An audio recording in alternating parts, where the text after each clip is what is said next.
Good evening and welcome to Voices of a Vic podcast with me, Ben Aiton, and Mike Duffy. And Mike's cat I can see just over his right shoulder as well.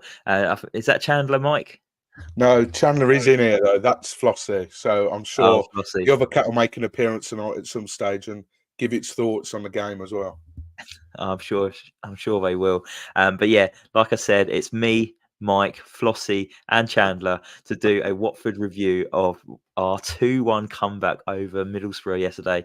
The victory puts the Hornets up to 6th place in the Championship, and I think if you offered us that going into this international break, the game before we face those lot up the M1, we all would have snapped your hands off at the start of the season. So Watford have put themselves into a really good position now. But we will have a dissect of the game and talk about the performance, the standout players. You get the gist. We do it each week. So looking forward to talking about a Watford victory. I was watching it yesterday thinking, oh God, I'm dreading talking about this game with Mike tonight.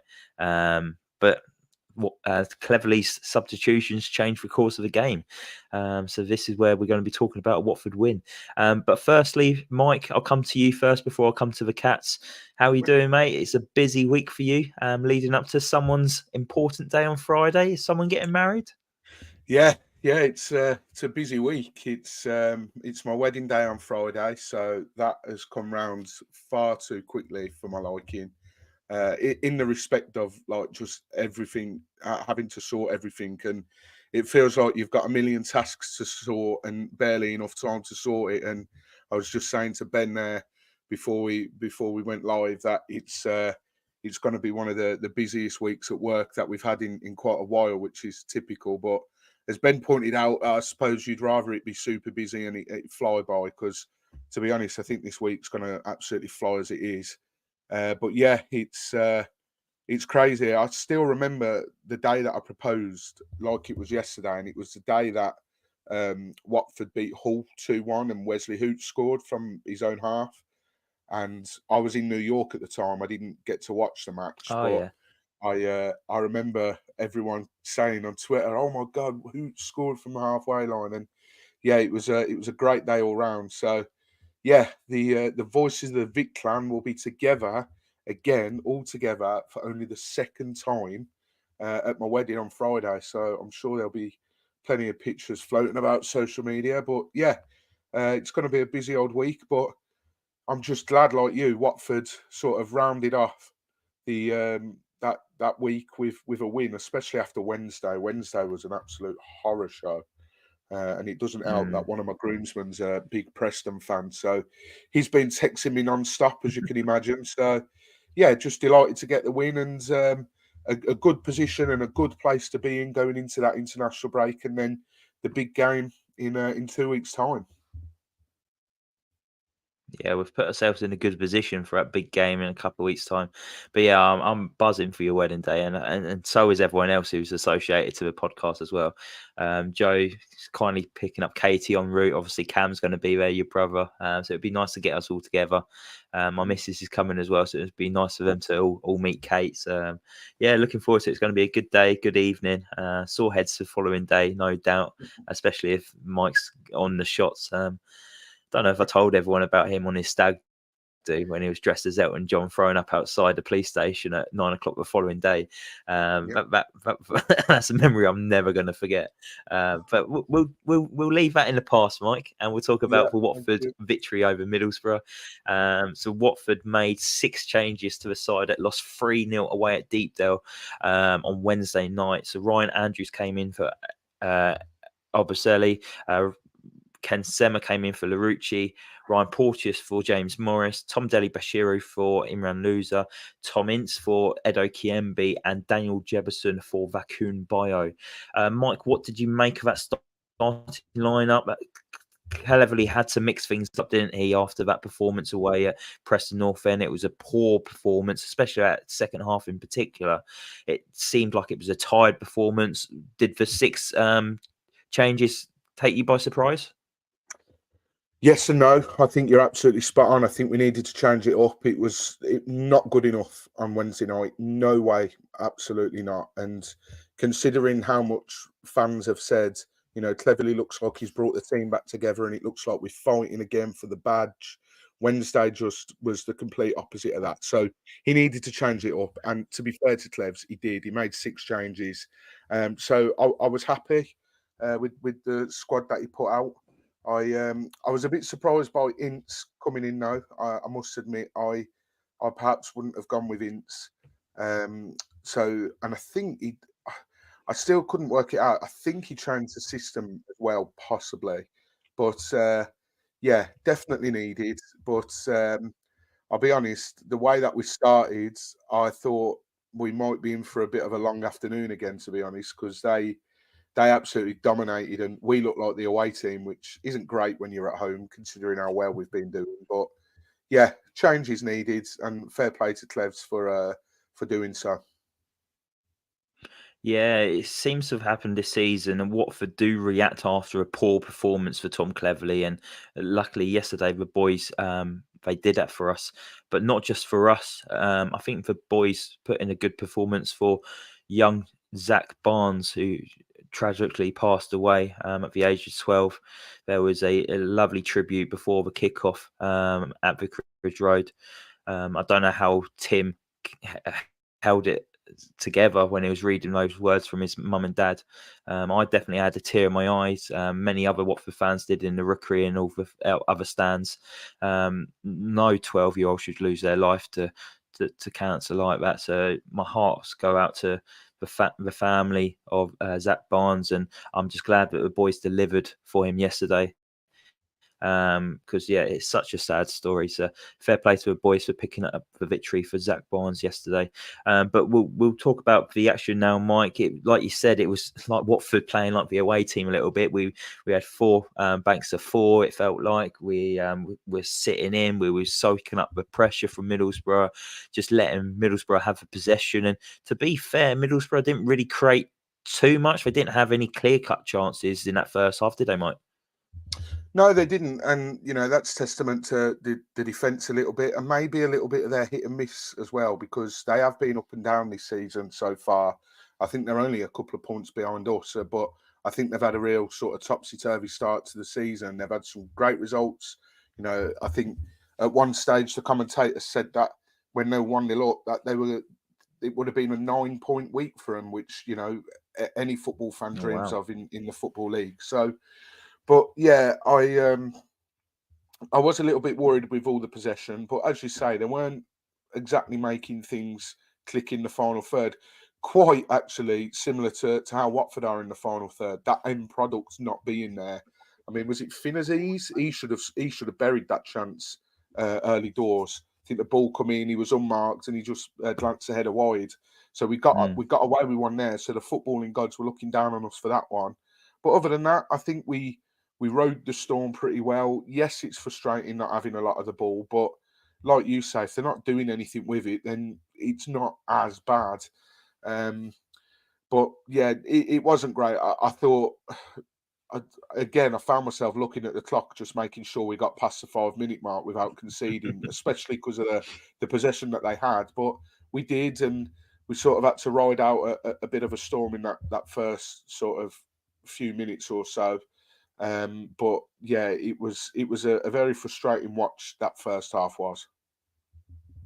It was very frustrating indeed, and I can understand why Watford probably set up the way they did against Middlesbrough. Middlesbrough are a very good attacking football team. They like to have the ball. So it was a similar approach to how we maybe set up against Manchester City, wasn't it, Mike? It was like, okay, we'll let you have the ball, then we'll just sit in deep and try and hold what we've got and then hit you on the counter. Yeah, absolutely it was. And I think a lot of that would have stemmed from Wednesday. We took an absolute pacing on Wednesday against, sorry to say it, but a team that we shouldn't be taking a pacing from. And Tom obviously knows the qualities of Middlesbrough. He scouts, and the backroom staff will do their homework. And he won't have wanted us to be too open, because you're open against a team like that. And Middlesbrough are probably just as capable to sit in and hit you on the counter as well. So, he was probably a bit cautious. But yeah, I'm just glad that we kept the scoreline very close sort of throughout the game, really. And that first half, considering how things were. I was happy to go into the break at 0-0. But on the other hand, could we have maybe scored a couple ourselves? I think Tom Ince went close with a couple. There was one actually where he had his sort of back to goal, and I thought he was offside, and I think probably the whole of the Vicarage Road did, but there was no flag from the linesman, and he sort of had his back to goal and had to sort of shoot behind him, but it was a bit of a tricky one. I think the commentators were a bit harsh on him. I think they said he should have done better with it, but the technique on it was a bit difficult. And then I can't remember who got the crossing. I don't know if it was Ken, and there was a sort of a last minute foot in from a Middlesbrough defender. Otherwise, it was a tap in for Tom Ince. So we come closer a few times ourselves in that first half, but I would say the majority sort of would have been a bit relieved that it was 0-0 purely because of how much possession Middlesbrough had in that first half. No, definitely. And Watford also had a goal ruled off for offside as well. It was Daniel Jefferson tapped it across the line, but I think it was Musa Sissoko who was offside in the build-up. So Watford was unlucky there as well. Joe's just popped in a comment as well saying the goal was ruled off for offside, but was actually onside. He saw it today on the replay. So Watford could have gone in at 1-0 at half time. Fine margins football though, isn't it? It's a difficult one, but half time 0-0. I think we all would have taken that. I think I left you a voice note walking to the stadium, Mike, as well, because we was like, you was quite confident because we was at home to Vicarage Road against Middlesbrough. Obviously, we was 10 league games unbeaten with Tom Cleverley. I think actually the last time we lost at Vicarage Road was back in March. Last season, and it was a 2-1 defeat to Coventry City. I had a look at, but so there's lots of confidence whenever Watford are playing at home. I think I said to you that I feel confident, and if we avoid defeat today against a good Middlesbrough side, I would absolutely bite your hand off for it. And thankfully, we did that. But halftime, Mike, was you expecting any changes from the team, or was you happy with what kind of went ahead in that first 45? Yeah, I think the only change was maybe that midfield. I think again that midfield are a bit passive at times. And listen, we've raved about the midfield on here so far this season, and rightly so. Musa's been fabulous on the most part. I mean, that Derby game, I can't remember if I was on the podcast for that because I was in Spain watching the game. But I remember thinking Musa had a brilliant game that game, and the Stoke City game. But again, I thought we were a little bit too passive in the middle, and that's where Middlesbrough got a lot of their joy. Hayden Hackney, he was the one that was sort of pulling all the strings in that middle. Granted, that was probably not his best game, but he didn't need to have his best game because of the way that we set up. There is that sort of overrunningness by the away side in that middle, and I think, as James has just pointed out from the Watford way, the amount of strapping that Tom Delly had on his leg, I think it's probably says that we perhaps did need another midfielder in the transfer window after all. And I'm surprised we've Cam not said maybe it, didn't he? He called it. He did, yeah. And I said no. I was adamant. I was sticking to my guns when Cam was saying it, but I think he was right. But yeah, I think the only change I would have made was that midfield. But then again, it's who you bring in because of the lack of options there. Kayembe, listen, I know what happens with Kayembe because we watched the game, but he's not exactly had the greatest of times recently. So that didn't fill me with massive joy. I'm trying to think who else was on the bench for a midfield option. Who else was on the bench? Vata was on the bench, but again, he's more of an attacking midfielder.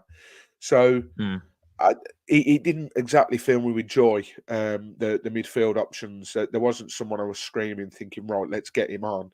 But I think it did need a bit of a shake-up purely because of how much Middlesbrough were bossing it. But like Watford do, they seem to. I know, granted that Sunderland game was maybe the blip on this record, what I'm about to say, but generally speaking, we tend to come out of the traps a bit more and look a bit more lively in the second half. And I knew that it would come, but I was just so mindful about not conceding the first goal because, albeit, yes, we were talking before the game and I said I was quietly confident, the way that the game panned out with the possession that Middlesbrough had, I will admit I was worried when we went 1-0 down. I thought if we go 1-0 down here against Middlesbrough, we'll not be able to get the ball off them because we've struggled for the 50, 60 odd minutes as it is. So Middlesbrough are just going to, completely run amok. They'll maybe not score 2, 3, 4, but they'll certainly, keep hold of the ball like they have been for the majority of the game. But luckily it didn't work out like that. But I must say, we'll obviously get onto it. I think Cleves's subs yesterday were super. No, definitely. We'll get to that in a little bit. Going back to Tom Delly as well, considering the heavy strapping he had on his knee, I thought he had a really good game yesterday. I thought first half maybe a little quiet, second half kind of came into his own a little bit. And whenever he lets the ball run across him, he just loses so many midfielders, doesn't he? And that's when he's at his best. And I thought he had a really good game, considering Musa Sissoko's below par, but maybe that's what we're seeing from a 36-year-old playing 3 games in a week. Bit of tired legs for him, but I thought he did really well, and maybe the international breaks came at a good time for Tom Delly to try and recover with that niggly knee injury that he's got. Someone else who I thought who had a really good first half, Mike, as well, was Ken Sema. I thought that's probably the best 45 minutes I've seen from Ken Sema. Defensively solid. He kept Doak very quiet, and he's a highly rated winger on loan from Liverpool, isn't he? Yeah, absolutely. I'm glad you mentioned that actually because I wouldn't have mentioned that. I completely forgot. But yeah, Ken was super yesterday. I really like him as an option. I mean, at the start of the season, we were looking at that squad and we're thinking Ken's very much going to be a squad player this season. But at the moment, in terms of defensive and getting forward, if you mix both of them in, he's probably the best option we've got on that left. Larouci, if it was just going forward, best option, but defensively, we're starting to see where the Sheffield United fans were sort of picking holes in his performances. But yeah, Ken Sema yesterday was super. Like you say, he's got a young lad up against him. He's on loan from Liverpool. He's highly rated. He didn't get a sniff in all game.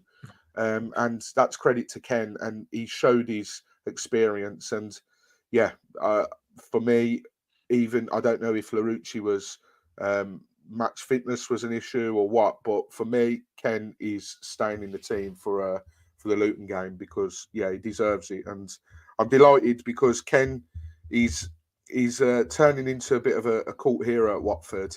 But there are the older he gets, there are more people that are coming out and sort of, calling him out for his performances and maybe not supporting him the way that they used to. But with performances like that on Saturday, he'll only continue to get the full backing that he normally does.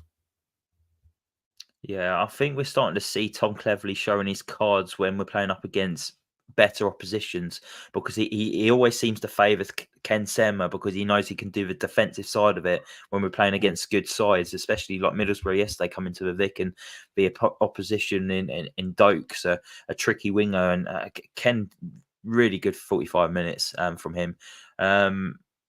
Thank you everyone for all the comments tonight. We've got lots of comments coming in as well. Josh Lewis also says here as well, Mike, what do you think of Jebo's performance, Daniel Jefferson's yesterday? He felt that we didn't play to his strengths. I agree. And this is a problem we had at Norwich as well. But unfortunately, Watford Twitter are very quick to jump on your back. And it doesn't help that you've got Mileta Rajovic out on loan in Denmark, who scored 2 goals tonight against top of the league. Granted, the standard of football in the Danish Superliga is not quite the same as the EFL Championship, I think it's fair to say. However, they will sit there with their Mileta Rajovic tinted glasses on, and they'll be like, why have we sent him out on loan? But that's a different story for a different day. I think Josh is absolutely spot on. I don't think we played to his strengths. I don't know, which it's probably not great that I'm about to say this because this is the only sort of formation we play. I don't know if that one up top role suits him. I think he needs someone close to him, and we're just not getting the deliveries in. I think he worked. To be fair, I think he actually worked well with what he had yesterday. He got us up the pitch a couple of times. He went on a few runs. I mean, as Joe said earlier, I didn't know that he was actually onside, but I think actually we knew he was onside. It was just Sissoko, Sissoko in the wasn't it? build-up, wasn't it? Mm. So that goal would have done him wonders. Doesn't matter if it was a tap-in, that would have done his confidence no end of good.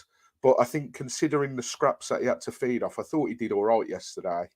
But yeah, it's another game where he's not really had the service, and yeah, it is frustrating because the more and more games where he doesn't have the service, the more people are going to be, why have we signed him? There's fans already that have written him off. That is the bottom line of it. And he made his debut against Sheffield United. So what? That was 3-4 games ago. It's, just give the lad a chance. Honestly, when that first goal comes, I think we'll start to see what he's about.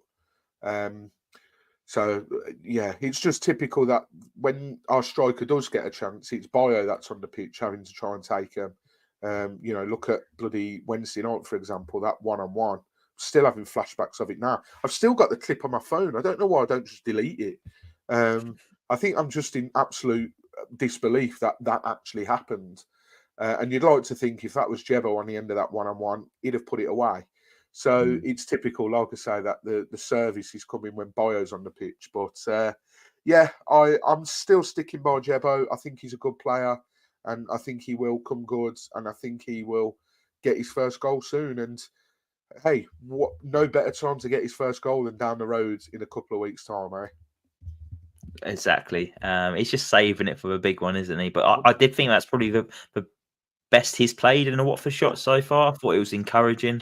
Obviously, he had a rest during the week. He supposedly picked up a knock, so that's why he didn't travel to Preston. Or maybe was it Tom Cleverley leaving him behind, thinking he was going to get a start against Middlesbrough? But I thought it was encouraging. He travelled with the ball quite well. Helped create the opportunity for Tom Ince's little back heel overhead kick that you was describing earlier, Mike. But I thought he did all right. Joe's just popped up now saying Jefferson to the end of the season on double figures. He will score soon, certain of that. So that's a big, bold claim from Joe Thomas tonight. Lots of comments coming in as well. I'll read through them all as well. Philip Crouch says in the first half played 5 at the back, but in the second, Andrews and Sema got forward more, which made the difference. Joe's also said, I love Sissoko and Tom Delibashiro, but I think Clevs needs to rotate that midfield a bit more. As you can see how tired they get after like an hour off the games lately, and that's because they are playing so much. And then Matt 2890 says, Bond played well yesterday. He always knows when to come out and when to stay back, and his balls out were useful. What do you think will happen when Batman comes back from injury? We'll save that for a little bit later, Matt. I've got that question written down for Mike as well to see who he would pick to go in goal against Luton Town.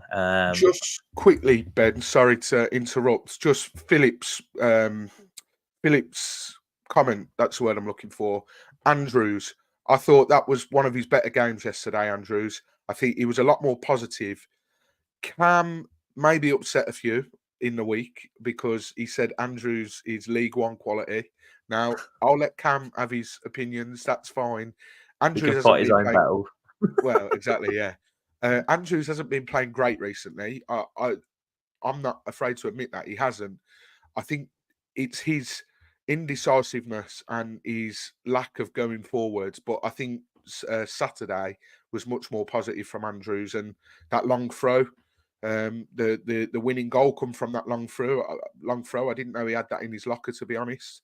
But yeah, much better from Andrews yesterday, actually taking his man on, because the kid's got pace. Use it. Festi come in and Festi played against Sunderland. He come in and he took on his man and that. But I think he's not quite the finished article yet, Festi. He still needs to get to grips with the league. I think Wednesday got found out a bit. But yeah, I think Andrews was much more proactive. Yes, I keep saying yesterday, Saturday. And yeah, a lot more positive. So hopefully that version of Andrews can stick around for the rest of the season. And I'm sure he'll add some more goals to his game because he's not afraid to cut in and shoot as well. He's really I don't know if he's been working on that, shooting on his left foot, but it's bound to come off. Yeah, see, I didn't think Andrews was having a great game yesterday until he had the first assist for Kayembe, and then I think the confidence grew and it was a lot better. But then again, similar to Daniel Jefferson, was we playing to the strengths of Ryan Andrew in that first half? Not really, because we were sitting back, and whenever we got the ball, it didn't really go down Ryan Andrews' side. So I'll maybe give him a bit of credit for that. Joe Thomas says absolutely appalling opinion from Cam. He deserves a month's ban on the podcast for that. We could give him a month's ban, Joe, but what he'd probably do is he would appeal it, he would admit to it, and then probably appear on a podcast, and then he'll get banned for 8 games after that. So I don't think it's worth banning Very anyone good. anymore. Very good. I like it. Thank man. you very I like much. it. But yeah, second half, Mike. Yes. Slowish start from Watford. Middlesbrough got a goal in that early knock-ins, really, wasn't it? It was a silly goal to concede. I don't know why Tom Ince was trying to backheel it in that corner, but before Tom Ince, maybe Porto should have maybe put his foot on it to get it up the pitch. Ken Sema maybe should have got it up there a bit earlier, but I just don't think it was necessary to try and do triangles in that kind of area of the pitch. No, this one's on Tom Ince. Yeah, I'm sorry, you can't be trying to backheel it like that when you're under the cosh. I don't care. Stick it in Rose Edge, stick it out the ground, stick it in the bloody allotments at the back of the ground, for God's sake. You know, if they're still there. I can't They're remember not if they're there. still there. No, they're not They've there. built There you on go them then. now. Yeah. But you get what I'm saying. Just get rid of it. Don't be trying none of this bollocks where you're trying to backheel it and everything. So yeah, that one's on Ince, and the goal itself just terrible defending. I do not know why we persist with zonal marking. Do not know. Right? It's stupid. Now, granted, the marking will be a bit more specific on a free kick like that because it has to be. But it's just such a preventable goal. That's what frustrates me the most. If it was a worldie from the edge of the box, then you sort of have to hold your hands up and say, look, that's a good goal. Not much we can do. But yeah, and I think the feel was, like I said, when we went 1-0 down, I said, I don't think we'll get the ball off these now. And I thought we could have, really struggled to get more. And the problem is when you're chasing a game, you have to be very careful not to commit too many men forwards because they'll play you at your own game and they'll hit you on the counter. And they've got players that can do that. I mean, quite luckily for us yesterday, and I think it's because I had a bet on him, that Latte Laugh, is it, for Middlesbrough, had an absolute stinker of a game. He was I'm sure he was their top scorer last season. I had him in an accumulator to score any time in the game. So I'll be betting on a few opposition strikers in weeks to come to make sure I curse them as well. But he could have done the Preston striker midweek. I know, yeah, bloody hell. Yeah, he wouldn't have scored. I can guarantee that now if I would have bet on him. But yeah, it was frustrating because you straight away you're chasing the game and you're chasing a team who have so far in the game had nothing but the ball, and you've sort of had to feed off scraps. So I was disappointed, of course I was, but there's always that thing in the back of my head when we're at home that if we're going to do it, it's going to be at the Vic, and we did it, and it was brilliant, and it was down to those substitutions from Tom Cleverley again. He's done it again. Yeah, on the hour. Tom Cleverley likes doing it on the hour. Double substitution for Watford. Daniel Jefferson came off and Vacuum Baah came on. Also leaving the pitch was Tom Ince and Kwadwo Baah entered the field. And it wasn't much longer until Watford actually found the back of the net. It was 14 minutes, actually. But it's exactly what we needed, isn't it, Mike? A bit of fresh legs. I think there was... it was just exactly what we needed. It was, yeah, fresh legs and fresh ideas because, I think, again, if I'm not mistaken, it changed the system because of Ince coming off. Ince wasn't playing in that 10 role, so it changed the system. And we know what Baah's capable of. Sunderland know what he's capable of. You ask them. They probably would have been passing stories of similar things when they were talking about Kwadwo Baah driving back to the northeast on Saturday night. But it was just what we needed, and it injected that bit of energy. And Kayembe, like I said earlier, he's not had the best of games recently, but that'll do his confidence no end of good, really. If I'm being honest, keeper probably should have done a bit better on it. I don't know what your view is because you would have been right behind that. But I from said when I was, exactly the same. Yeah, yeah, exactly the same. I think maybe I think Edmondson maybe was yeah, blocking the keeper's view a little bit, but still, it kind of went through him. I thought it was really poor. The moment it went in, I said to the guy next to me, "Keeper should have done better there." But good strike from Kayembe to get it away quick. Well, we know what he's like. He's the best ball striker in the team. We've said that on this podcast a couple of times. He is, James and from he's a not. Boy literally just said that at the moment you Oh said it as wow! well. Kayembe is the best ball striker at the club right now. There you go, James. There's your answer, mate. All in air. But yeah, it's and he's not afraid to shoot as well. That's one thing that really grinded my gears with Valerian Ismail last season. We tried to score the perfect goal. Although there was a stage where we'd scored the most goals from outside the box. And if you're going to do that, Kayembe's your man. So I'm glad that we weren't trying to overcomplicate things. And we know He what nearly had a second as Kayembe's well, about. not so long after as well. Yeah, he should have done. And he's now joint top goal scorer at the club with Tom Ince on 4 goals, Yeah. which is crazy to think. I certainly didn't see Kayembe leading the charts so early on in the season, but yeah, we know what he's got in his locker, and I think that's why we get frustrated with Kayembe, because we know what he's capable of, but he just doesn't do it enough. And he's certainly had a few games already this season where he's not been good enough and he's disappeared. But yeah, delighted for him. And then Kwadwo Baah doing what Kwadwo Baah does best and making a nuisance of himself, because I lost count the amount of times he did that thing of winning the ball, running at his man. And Keenan Davies used to be a bit like this. He'd run and you'd think, just release it, you're going to lose the ball in a minute. But he doesn't. And then he gets to the byline and I think he must have won us minimum 5 corners after coming on, Kwadwo Mm. Baah, because he just drives and then he tries to pull it across goal, and hopefully Bio, I say hopefully Bio gets an easy tap in. Is there such thing with Bio? But, hopefully that pullback comes and then someone can slot it in. But it's that pressure, and I think after that goal went in, I must say a big thank you to Michael Carrick as well, because I think he fucked up big time with their subs. He took that lad's Hackney off, I think, and he took Doak off. Now, granted, Doak wasn't having the best of games, but he really killed their momentum with their subs. And I think a lot of Boro fans were saying that at the time as well.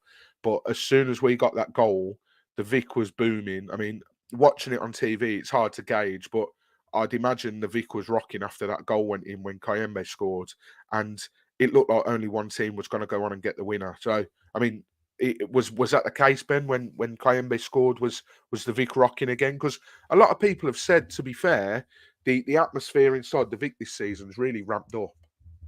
Yeah, for fans that's just stayed with the team at all points. Okay, it was maybe a bit of a lull in that first half when you're just sitting back and you're inviting pressure onto you, and you're just sitting deep and keeping it compact. And there's nothing really to sing or cheer about. But the fans have been sticking with the fans, with the players all season, and you can start to see now that there's more fans attending games with each game that's over surpassing as well. I think the attendance was 20,000 yesterday, and Wow. Middlesbrough fans were quality when they came down. But didn't see an empty seat in that away end, and that always helps the attendance when they pack that out. But I thought the Watford fans were brilliant, and obviously it's going to be buzzing once you've got back onto level terms as well. But before we go on to obviously Baah getting the winner, before Kayembe scored, massive, important double save from Jonathan Bond up the other end of the pitch. What did you make of that? And what have you made of Jonathan Bond since he came into the team with Daniel Batman picking up that injury at Norwich? Yeah, well, I was at that Norwich game, and I'll be honest, when we saw Backman go down and realise he was coming off, I'll be honest, I wasn't best pleased. I was like, shit, Bond's coming in. If it's a sort of semi-serious injury, we might have to endure Bond, because I think the game after Norwich was Man City. Was it Yeah. not? Yeah. So we knew that Bond was going to play in the Man City game. So we were like, right, 2 games in a spin where we got to see Jonathan Bond play. But I have to give him his flowers, because he deserves them, because he's been reassuring. He's been a lot better than I think a lot of people thought he was going to be. And like you say, he kept us in that game, and he did the same against Man City as well. If it wasn't for Bondi, we'd have got an absolute hammering. And the fact that we come away from, granted, going back a bit now, but the fact that we come away from the Etihad disappointed with losing 2-1, Jonathan Bond has to take a lot of credit from that as well. So it's not the first time. And I was really impressed with Bondi. I think the only thing that I worry about is sometimes his distribution, because he passed it straight to one of their guys, which is never a great help. The first thing he did when he come on against Norwich was Cruyff turn and almost give the ball to them.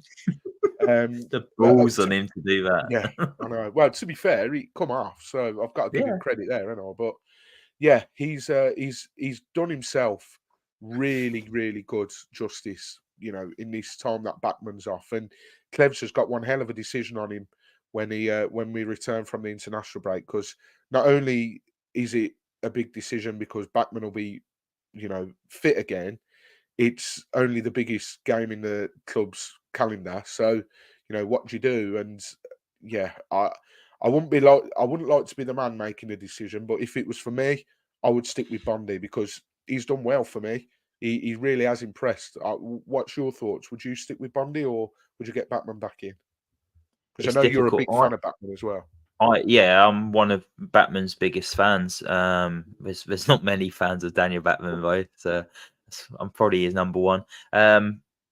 It's a difficult one, but I'm never one to like a goalkeeper coming back from injury and retaking his spot straight away, especially when the backup goalkeeper has put in decent performances. And we saw this with Ben Hamer last year and Daniel Batman.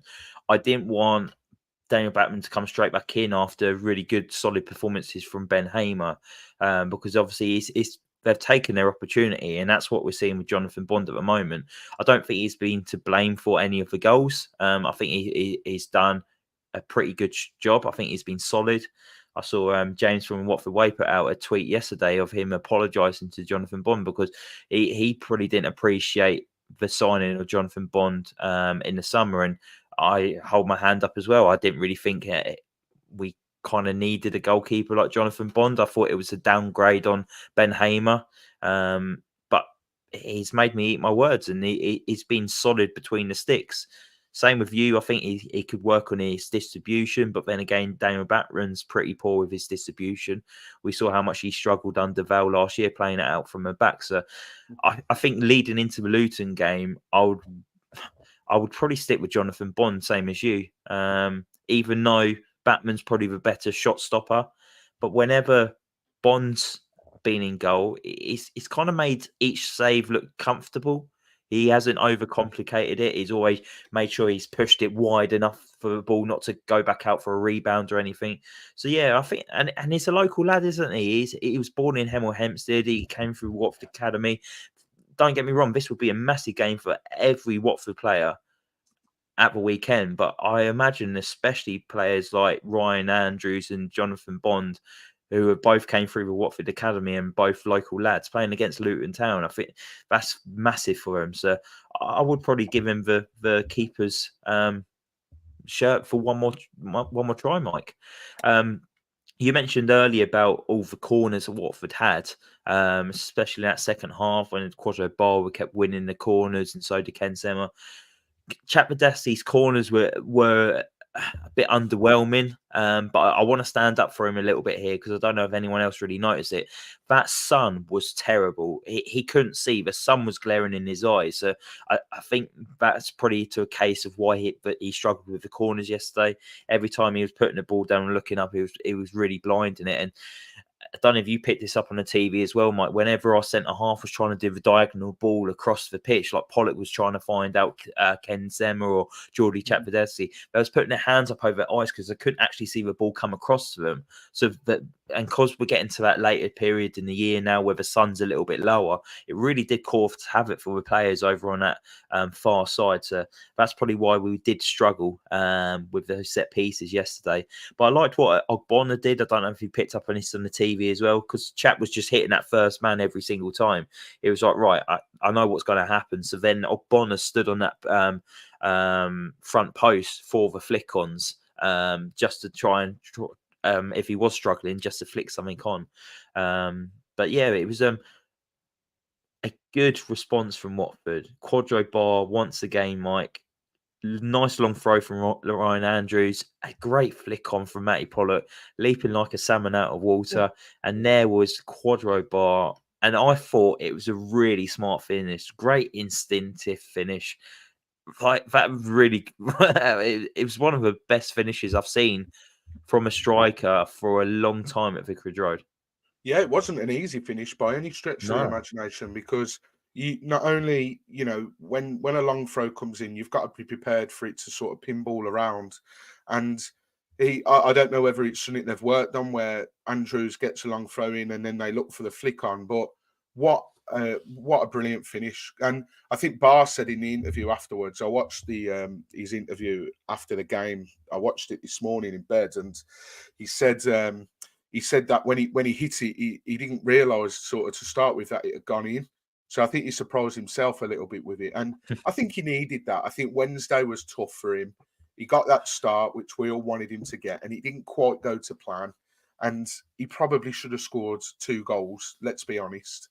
And I think that would have knocked his confidence. He come out on Twitter afterwards apologising to the fans, and he said that goal on Saturday was his way to apologise. And I feel a bit sorry for him, because he's not had a lot of first team exposure, and this is the first real season where we're starting to see him more and more. And he's going to have games like that. He'll have games where he misses a few, and he'll have games where he puts them away. And I think things will only get better for him now. And every time he's come on recently, he's done wonders, ain't he? So it's going to be interesting to see again. Does he start against Luton? It's going to be a physical battle, not just physically but mentally as well. So are we going to stick a load of youngsters in? Are they mentally, strong enough? Or are we going to go a bit more experienced? It's going to be really interesting to see how we line up against Luton, because as rubbish as they've been doing and as brilliant as it is to see, there is always that doubt in the back of my mind that if they're going to switch it on for one game, it's going to be this bloody game. So it's going to be interesting. There's a lot of selection headache at the moment, which is brilliant. We've not had this in a long time.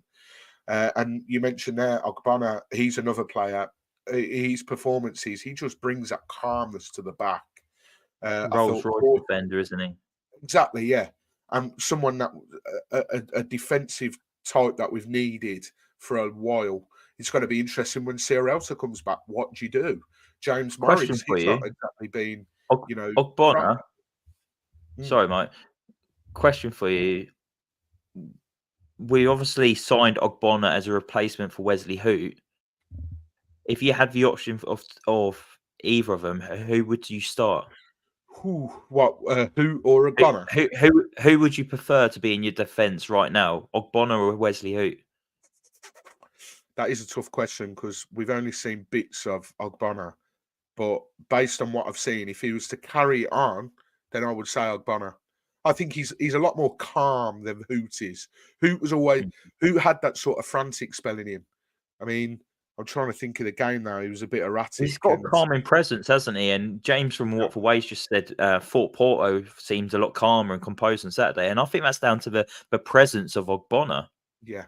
Yeah, I completely agree. I was going to say then as well, I thought Porto was one of his better games. Granted, it was probably because he didn't have to put a shift in at right wing back, but he was a lot calmer, as you say. And we've had defenders over the years that are calm and bring that, calming presence.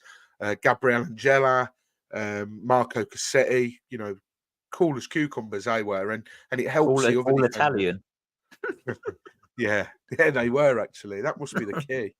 But yeah, it's a good position to be in for Watford at the moment, to have this sort of selection headache. And I I really wouldn't like to be the man picking a team for the Luton game, because if everyone's fit, then boy, that's why it's paid the big bucks, isn't it? But yeah, Yeah.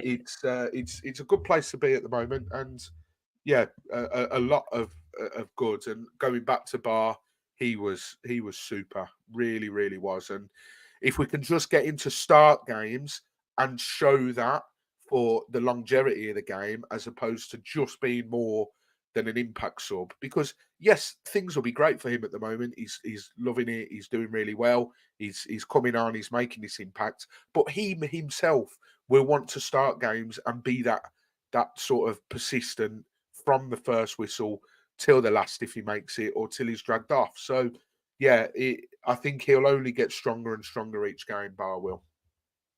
No, definitely, and it's great experience for him as well. But I just think it's bloody typical. We've got three players, three really good players, all in one position, haven't we? Over on that left-hand side, number 10. You've got Georgie Chatfordessi, you've got Kwadwo Baah, and you've got Rocco Vata, who can't get a sniff at the moment, and that's credit to the players ahead of him, keeping him out of the team. But like, if he starts games, Mike, he has to start as like a roaming number 10, doesn't he? Kwadwo Baah, he can't start as a number 9. He's not ready for that yet, is he? And I know Clevs has probably seen glimpses of his games and think, you know what, he could probably leave the line for us. He could be that number 9 striker for Watford. But I think there's a lot of work in his game needs to be improved first, doesn't it? Especially after the terrible evening he had at Preston. And look, he didn't need to come out and apologise to fans after that. I appreciate that he feels like he needed to, but honestly, Kwadwo, you didn't. If you had nothing to be sorry about, look, we all make mistakes. We all don't take opportunities sometimes when we're meant to, and unfortunately, that was what happened for you the other night. But you've dusted yourself down and you've reacted superbly. Came off the bench, gave the I think Luke Ayling an absolutely torrid time over on that right hand side, and he ended up scoring the winner for Watford in the 87th minute in front of a rookery. It doesn't get much better for that for reactions. So fair play to him. That's his second goal of the season. His first one was against MK Dons, and yesterday was against Middlesbrough. So he loves scoring against teams beginning with M. But what a fantastic comeback yesterday, Mike. Like, the team spirit of this side at the moment. I put a tweet out yesterday saying there's no way we would have won that game in the last couple of seasons with players that we had. Like, the never die attitude that Tom cleverly's implemented into this current crop of players is just incredible, isn't it? Yeah, and I put a similar tweet out. I said last season, if this game was last season under Val, Middlesbrough not only would have gone away with 3 points, they would have gone away boosting their goal difference significantly, and we'd have all been like, what the hell happened? But credit to this team, because they keep grinding results out. And I've said on this podcast time and time again, I sound like a broken record, but to be successful in the Football League, you have to, well, in football in general, you have to grind results out. I will always go back to that example of the Leicester team who won the Premier League. They weren't perfect every week, but they got results. I'll never forget they come to Vicarage Road and I think they won 1-0 or 2-1. They weren't great that game, and they still got the result. So it's all about winning, because winning is a habit. And if you get stuck in that habit, happy days. It will breed confidence. We just need to sort out this away problem, because I tweeted in the week on the account that since we've been relegated and back in the champ, we've picked up 56 points on the road from a possible 150. Now, granted, the example I'm about to use is a little bit sort of, I'm going to use it to highlight how bad it could be. But Burnley themselves, when they absolutely romped home in the Championship a few seasons ago, got 47 on the road in one season. So the fact that we've got 56 in 2 and a bit seasons, not great. But yeah, delighted, real grit and determination. Now let's go and get a result in 2 weeks' time. No, definitely. That's the big one. That's the one we've all got our eyes on. Just thrown in here as well, asking everyone to let us know who their man of the matches was, and we'll go through them. Got a couple in there already, but before I read them out, Mike, who was your man of the match yesterday? There's lots of contenders. We've not even spoken about Matty Pollock as well. Outstanding performance from Matty Pollock, and he just keeps growing with each game, doesn't he? He does, yeah, and that game would have meant a lot to him as well. I listened to his post-match interview. He's from Middlesbrough. His dad played for Of course, Middlesbrough, yeah. and he's got a lot of. I think a lot of his mates were in the stands. I don't know if they're in the away end or not, but yeah, he was superb. But for me, man of the match, the toss-up between Pollock or Bond for me. I think Bond's, again, like we said earlier, he's made some stops there that if he doesn't, we don't win that game. Simple as. So it's a real toss up between Bond and Pollock. But let's go Pollock. Pollock for me. Just Matty does enough. Pollock. What about you? I find it so difficult, and even like thinking about it all day. Like I was thinking about it last night, and I couldn't pick one because there was lots of good performances from the Yeah. back line and the goalkeeper as well. And I think all of the back three, Pollock, Ogbonna, and Porteous, were all outstanding. It's so tough. Yeah. But equally, Ken Sema. If Ken Sema Yes. didn't mess up a little bit for the goal that Middlesbrough scored from, maybe Ken would have got it for me. Yeah. I've seen people on Twitter saying Ryan Andrews because of the 2 assists, but I would have wanted more from Ryan Andrews in his performance yesterday, because I thought he didn't really do too much yesterday until the 2 assists. Oh man, I'm going to go for Ogbonna. I just think the calmness he provides in that back line is massive, and that's bringing the best out of Pollock and Ryan Porteous, and he just throws his body in front of absolutely everything. And I think for us to get him on a free transfer after his contract expired at West Ham, is a superb bit of business. And I think him coming off after 55, 60 minutes at Preston was perfect for yesterday's performance for Ogbonna. Yeah. So I will go for him. Thank you, everyone, for all your comments and letting us know who your man of the matches are. So Jess said Ken Sema, for man of the match for her. Joe Thomas says Ogbonna or King Ken, both superb yesterday. Gary Iron, says Matty Pollock. James from Watford Way says joint man of a match between Baah and Bond. Great 15 minutes from Baah again. It's such a great talent. I'll talk about Baah a little bit more in a second, because I've got a theory that might, not a theory, but something I want to see happen in the next couple of weeks. Philip Crouch says Porteous man of the match. Jess says, are you lads coming to Luton? I will not be going to Luton, unfortunately. I'm not Cat A for starters, but I don't think my missus would allow me to go either. Mike, you going to Luton? I know the answer already, but I thought I'd be polite. I've booked in a 10K that day stupidly because we kick off at 12:30. So hopefully I'll get back in time to watch it. Personal best incoming for Mike. Jess also says Mike's taking Pollocks again. Yeah. And then Kayembe, man of the match for Josh. So here's what I'm going to say about Kwadwo Baah. With his performances and that, I think he's only got 1.5 years left on his contract. I will not be surprised if we see him tied down to a 5-year contract in the next couple of weeks. Do you see something like that happening, Mike? Yeah, well, we did it with Shaq, didn't we? And I think a few people need to realise, yes, we tied Shaq down to a new contract. We did the same with João Pedro, and then he was sold the window after. So I think a little bit of it is to drive his value up. But yes, I think the club would do a lot worse than to offer Kwadwo Baah a contract extension. I think we should do it, not to go all Rio Ferdinand, but get that contract on the table. Because he's been brilliant. If he keeps doing this, clubs are going to be sniffing around him. I mean, Man City have already tried to sign him and pretty much had him signed if it wasn't for failing the medical. So, yeah, I think it's imperative. It needs to be high up on the list of things for Mr. Pozzo to be concerning himself about. No, hopefully. Jess says Baah needs a long contract. We need to keep him and not sell him.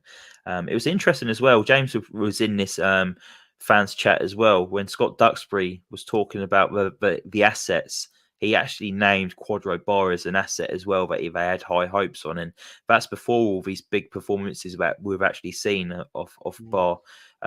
So that's really encouraging. That the club can see talent like Baah. And it's just great that we've got a manager that believe in the youngsters, don't they, Mike? And they're giving them the opportunities to carry on, getting that experience, and we're seeing the rewards for it now. Just quickly before we leave for this evening, before Mike's wedding on Friday, tough question I'm going to give to Mike now. Obviously, international break now, then Luton Town away, 12:30 kickoff. What's your starting 11? I thought you were going to ask me something about the wedding then. Yeah. What's starters, main, and desserts? And is there going to be beer on the table, wine on the table? Kate's asking. Can I exchange my beer for a cider? You know, when I got to introduce you and Beck back into a room, do I have to do Mr. and Mrs. Duffy, or did you want me to do something else, Mr. and Mrs. Watford, or what would you like me to do? The food is superb. You will have to report back on the next podcast after the wedding to tell everyone how good the food is. I am not kidding you. I hope the portion size is good. Like, you know, when you go to weddings sometimes, and you might have thought this about my wedding, but sometimes the portions are really like underwhelming, aren't they? So I'm hoping that it's a decent size. They are, but to be fair to them, for what you get, it's bloody good and it's filling as well. Because there's 3 courses, isn't there? The dessert, I mean, yeah. There's people watching now that Jesse's comment. We'll maybe leave that till after 9 o'clock. But yeah, you're that's a very clever play on words, Jess. Well done. I'll give you that. Anyway, let's not steer off track. That's yeah. My starting 11 for Luton, I am going to go with Bond in goal, Ogbonna, Porteous, Pollock, back 3, Ken, left wing back. You got to go Ken, don't you? You can't play Yeah, LaRouche at Luton. Andrews, right wing back, only because of how he played on Saturday. I still think Festi needs a bit more time. You have to go. I think Philip's right. You know, I think you have to go the same. I know we talked about that midfield earlier and how easy they can get played through, but for me, I don't see any other option. Daniel Jefferson through the middle, then. I think or do you go back in bio? No, I think I would. I agree with what Tom said, to be fair, the other week. He said that bio makes us more structured. And I really do think that. But I just think he's too much of a liability. His finishing is nowhere near as good as what it should be. Considering the amount of chances he has fall to him, as I said earlier in the show, if Jefferson had those chances, it'd be interesting to see how many he'd convert from those. But Loser for me, too much of a passenger. I was really disappointed by Loser on Wednesday, so nowhere near the starting 11. So yeah, TDB, Sissoko. I'd say I would actually bring Kayembe back in, so I'd have Chak and Kayembe. So not the same starting lineup because I wouldn't play in Chak and Kayembe, and then Jefferson up top is what I'd one go. change. Yes. What about yourself?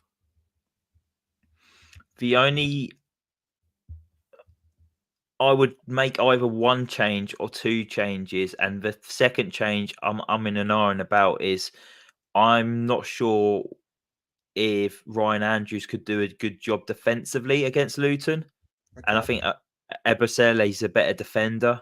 So because I think they can both offer the same going forward. Other than I haven't seen Ebosele's long throw, but maybe. Yeah, but I would not be surprised to see Vacuum Bio start for Watford instead of Jefferson, because we know how much Tom Cleverley likes what he gives to the team overall. Take away his goals. So yeah, it's going to be difficult, isn't it? Like I would not want to be in Tom Cleverley's position right now, Mike. No, It's and a good position to be in, but it's a tough decision 100%, to make. 100%. And like this is why he will either go far or not go very far in his coaching career, because he makes the right decisions. And so far, touch wood, recently the subs have been what we need at the right time, and the starting 11's been okay. So yeah, listen. I am much more confident going into a Luton game at their place with Tom Cleverley in the dugout, because, and a lot of managers recently have been not sort of capable of this, is knowing what it means to the club. Yes, we beat them 4-0 the first season back. Slaven Bilic was in charge then. Luton got hit by a really bad sickness bug the night before, so that obviously helped. Yeah. And then Chris Wilder, he said, "Look, I've been in derbies before, but he doesn't know." And then when we played them in lockdown, obviously didn't have the same feel. So I think Clevs will he'll rally the troops big time for this, and I firmly believe this squad knows what it is and like how big this game is for us. So we simply have to win at Kenilworth Road. I think the difference now is the leaders we got in the side. I think we've Yes. got some really good, experienced pros and leaders now. You got Bonner at the back. You got Ryan Porteous, who's like a captain without the armband. Matty Pollock's been given the armbands towards the end of the game. So I think he ended the game with a captain's armband yesterday as well. So the back three all in itself are leaders. Then you add into a mix Musa Sissoko in front of them as well. I just think there's lots of leaders now. And we said a few years ago, whenever Watford was going through that horrible run, Mike, we was like, this club's just lacking leaders. We've got no leaders since Troy Deeney. But now we've slowly implemented all these different leaders onto the pitch, and hopefully that's going to stead us in good stead for whenever we play Luton Town in a couple of weeks' time. But yeah, I think we'll wrap it up there. Thank you everyone for watching tonight. Really do appreciate it. Thank you for all your comments. Make sure you hit that like button and subscribe button tonight as well. We want to try and carry on getting up those subscribers. And next time we'll be speaking to you, Mike Duffy will be a married man. And me and Joe will be giving you a Michelin star review on the food at Mike's wedding as well. So we'll be looking forward to that. Hopefully, we are not disappointed, Michael. But yeah, we're looking forward to your wedding day, Mike, and lots of wishes in here as well. Philip Crouch says all the best for wedding day, Mike. Jessa also put in a message earlier. I can't find it, but she did put something in earlier. I saw John Parslow yesterday. He said all the best for your wedding this weekend, Mike. So yeah, I know you're dreading it a little bit, as in it's a lot of pressure and stress, especially the speech and that, but you will absolutely ace it, mate. I'm sure you will. If not, just stand up and do a shot just before you do it, just like I did on my wedding day. You won't remember it. So yeah, I'm sure you have a good one. But yeah, thank you everyone for watching tonight. Really do appreciate it. And we'll be back for a Luton Town preview. But don't worry, won't be no Luton Town podcast on this podcast. We will just be doing it ourselves, and then we'll be discussing for review if Mike's finished his run. But yeah, we'll see you all soon. Come on, you ones.